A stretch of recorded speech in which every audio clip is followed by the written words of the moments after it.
বন্ধুরা, আমি চলে এসেছি আমি রণভূমিতে, যেখানে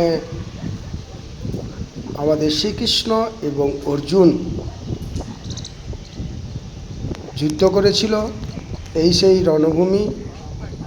এখানে এই রণভূমির মধ্যে আমাদের ভগবান শ্রীকৃষ্ণ এবং অর্জুনকে এখানে স্থাপিত করেছে। ঠিক এই রণভূমির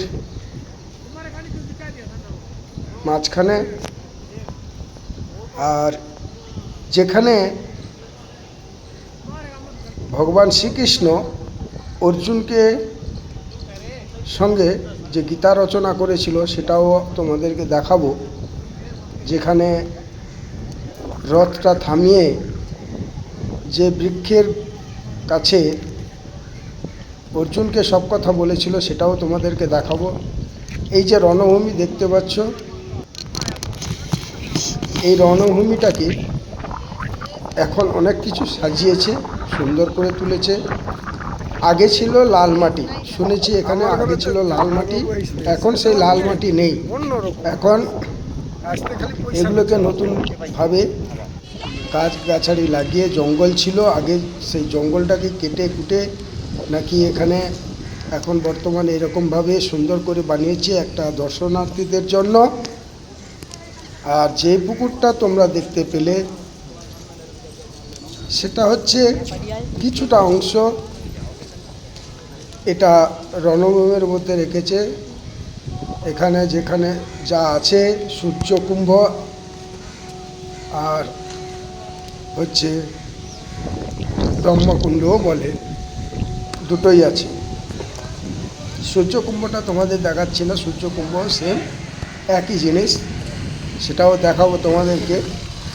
এখন বর্তমান আমি এইখানে স্টে করেছিলাম, এই রণভূমির কাছেই আমি রুম ভাড়া নিয়েছিলাম, সেখানেই ছিলাম। তো সেখান থেকে সারাদিন ঘুরতাম, ভালো লাগতো এই জায়গাটা আসতে। খুব সুন্দর এক জায়গা। এই জায়গা আরও অনেক কিছু দেখার আছে, অবশ্যই তোমাদেরকে পারলে দেখাবো বা দেখানোর চেষ্টা করব। তোমরা দেখতে থাকো।